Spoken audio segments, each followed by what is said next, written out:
فرزند به قولش وفا کرد و برای پدرش ماشین لکسوس تحفه کرد.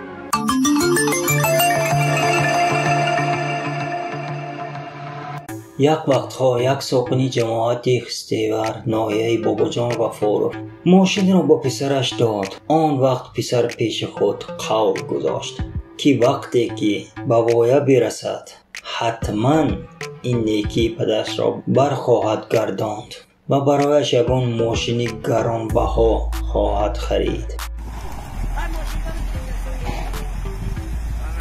های کن سال با اینجا کن.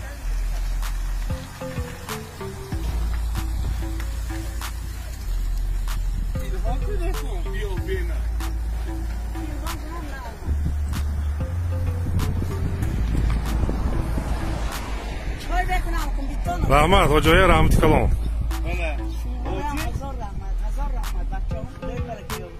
یک منی کلتا شما حاجی بابا تبریک الهی صحت به درآید عمری دراز بینید دعا کنید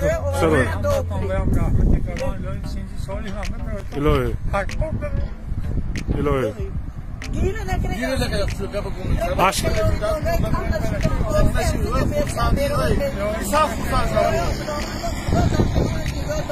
آمین